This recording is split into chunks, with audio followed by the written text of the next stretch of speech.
Hello everyone, मनीषिया, welcome to MM tax club.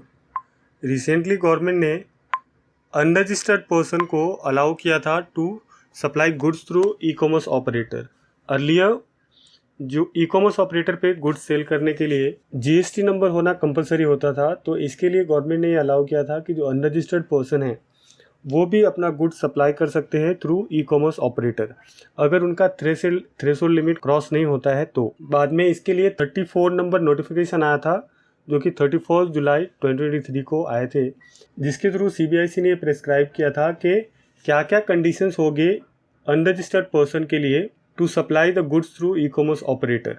उनको GST number नहीं लेना है, जीएसटी रजिस्ट्रेशन नहीं लेना है, उनको जीएसटी का पेमेंट नहीं करना है, रिटर्न नहीं भरना है, बट उनको जीएसटी पोर्टल पे जाके एक यूनिक आईडी जनरेट करना पड़ेगा।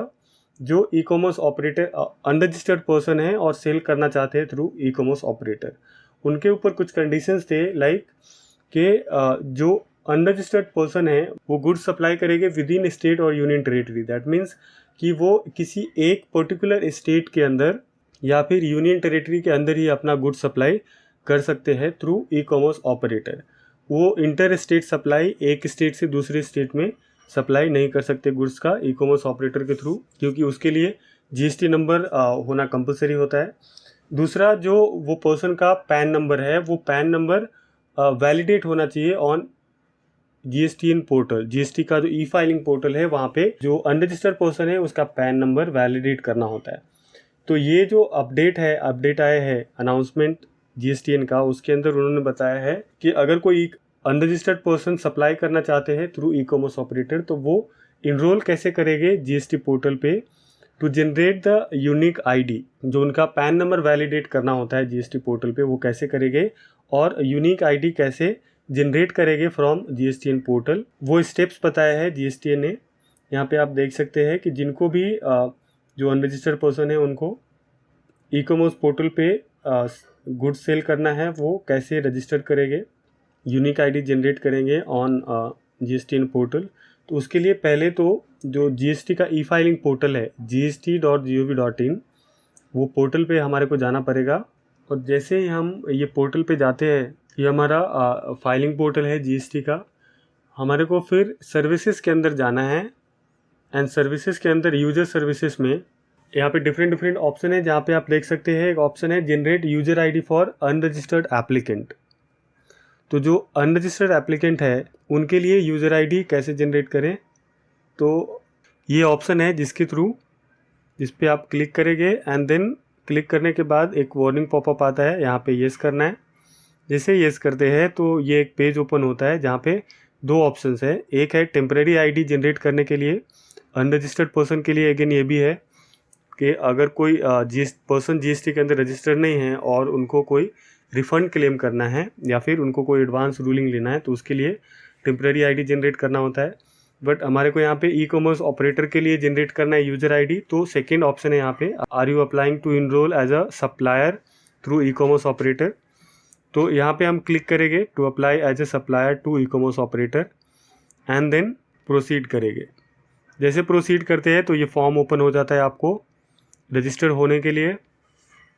तो यहाँ पे जो भी डिटेल्स है, वो जो भी अनरजिस्टर्ड सप्लायर है उनके डिटेल्स यहाँ पे डालना होता है। Name as per pan, pan के ऊपर जो आपका नाम लिखा है सेम एज़ पर पैन आपको यहाँ पे नाम डालना है, फुल नेम। देन आपको पैन नंबर डालना है। देन जो ईमेल आईडी डालना है, क्योंकि जो भी क्रॉसपोंडेंस होगी वो आपके email ID and phone number पे आते हैं, तो आपको ईमेल आईडी एंड आपका फ़ोन नंबर यहाँ पे डालना है। देन स्टेट सेलेक्ट करेंगे, जिस भी स्टेट में आपका है या फिर यूनियन टेरिटरी में, वो state and union territory select करेंगे। Secondary email ID and phone number डालने का ऑप्शन है, अगर आपको डालना है तो डाल सकते हैं, अदरवाइज़ ये ऑप्शनल है। आपने एक डाला वो सफिशिएंट है। उसके बाद आपको एड्रेस डालना है। एड्रेस डालने के बाद आपको यहाँ पे जियो कोडिंग के थ्रू ये जो एड्रेस है वो आपको ये मैप पे सिलेक्ट करना पड़ेगा, आपका एड्रेस। एंड देन जैसे एड्रेस डालने के बाद आपको ऑप्शन आता है गुड्स एंड सर्विसेज का डिटेल सेलेक्ट करने का। यहाँ पे आप गुड्स या सर्विसेज सेलेक्ट कर सकते हैं। आप अगर किसी पर्टिकुलर गुड्स में डील करते हैं तो वो पर्टिकुलर गुड्स का डिटेल्स डालेंगे। आप अगर मल्टीपल गुड्स में डील करते हैं, अलग अलग HSN कोड के अलग अलग टाइप के प्रोडक्ट्स है जो आप सेल कर रहे हैं या फिर सर्विसेज है जो प्रोवाइड करते हैं, तो वो केसेस में आपको टॉप 5 कमोडिटी या फिर टॉप 5 सर्विसेज का डिटेल्स आपको यहाँ पे डालना होता है। यहाँ पे चेक करने के लिए HSN कोड आपको किधर बाहर सर्च करने की ज़रूरत नहीं है, यहाँ पे ही आप बाय नेम और बाय कोड सर्च कर सकते हैं। अगर आपको HSN कोड या फिर SSC कोड पता है तो वो डायरेक्टली कोड डालेंगे तो जो भी आपके गुड्स या प्रोडक्ट का डिस्क्रिप्शन है वो यहाँ पे आ जाता है। अदरवाइज़ आपको कोड पता नहीं है तो वो केस में आप वो नाम डाल सकते हैं। लेट से अगर हम यहाँ पे बैग डालते हैं तो बैग से रिलेटेड जितने भी HSN कोड है विद डिस्क्रिप्शन वो यहाँ पे आ रहे हैं। तो जो भी आपके लिए आपके प्रोडक्ट से रिलेट करता है वो आप यहाँ पे सिलेक्ट करके आप ऐड कर सकते हैं। अगेन दूसरा कुछ कीवर्ड डालेंगे, बुक्स हमने यहाँ पे डाला तो बुक्स के रिलेटेड जो भी है लाइक प्रिंटेड बुक्स, न्यूज़पेपर, तो ये सारे डिस्क्रिप्शन के साथ कोड आ रहे हैं। जो नंबर लिखा है ऊपर वो HSN कोड है और नीचे डिस्क्रिप्शन लिखा है उसका। तो जो भी आपका रिलेवेंट है, सेम सर्विसेज के लिए भी आप सर्च कर सकते हैं यहाँ पे कीवर्ड। जैसे मैंने टैक्स डाला है तो टैक्स के रिलेटेड जो भी इंफॉर्मेशन है वो यहाँ पे आ रहा है। तो जो भी आपको एप्लीकेबल है वो सिलेक्ट करके यहाँ पे ऐड करेंगे। देन यहाँ पे कैप्चा कोड डालना है और कैप्चा कोड डालने के बाद आप प्रोसीड करेंगे। जैसे ही प्रोसीड करते हैं तो आपको एक यूनिक नंबर जनरेट होता है और वही यूनिक नंबर आपको यूज़ करना होता है to sell goods on e commerce operator. Because unique ID लेने के पहले आपको ई-कॉमर्स ऑपरेटर अलाउ नहीं करेंगे गुड्स सेल करना थ्रू देयर पोर्टल, जो ई-कॉमर्स ऑपरेटर है उनके पोर्टल के थ्रू। बिकॉज जो कंडीशन प्रिस्क्राइब अनरजिस्टर्ड पर्सन के लिए है तो GSTN ने सिमिलरली जो ई-कॉमर्स ऑपरेटर होते हैं उनके लिए भी कंडीशन प्रिस्क्राइब किया हुआ है कि कौन से कंडीशन पे अनरजिस्टर्ड पर्सन को वो अलाउ करेंगे to sell the goods through their portal. तो उसके लिए जो जुलाई के अंदर नोटिफिकेशन आए थे वहाँ पे जो कंडीशन प्रिस्क्राइब किया था अनरजिस्टर्ड पर्सन के लिए, सिमिलरली ई-कॉमर्स ऑपरेटर के लिए भी GSTN ने ये कंडीशन प्रिस्क्राइब किया था कि ई-कॉमर्स ऑपरेटर के लिए क्या रिस्पॉन्सिबिलिटी होएगी to allow a unregistered person to sell goods through e commerce operator portal. तो बेसिकली उनको क्या होता है, उनको यूज़र आईडी चेक करना है जो अनरजिस्टर्ड पर्सन है उनके, एंड साथ ही साथ उनके जो क्रीडेंशियल है वो चेक करेंगे। एंड देन ये देखेंगे कि जो अनरजिस्टर्ड पर्सन है रजिस्टर्ड है, एंड बिकॉज जो GSTN है जो कंडीशन प्रिस्क्राइब किया है उसमें यह है कि वो विद इन स्टेट या यूनियन टेरिटरी ही सेल कर सकते हैं।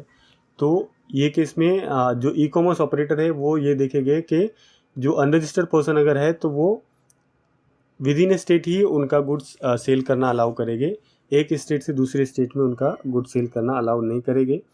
तो इसके लिए GSTN ने अभी ये अपडेट में बताया है कि जो ई-कॉमर्स ऑपरेटर है उनके लिए भी फैसिलिटी इनेबल किया है to allow him to check the credential of unregistered person. जो अनरजिस्टर्ड पर्सन है उसका डिटेल्स वो चेक कर सकते हैं।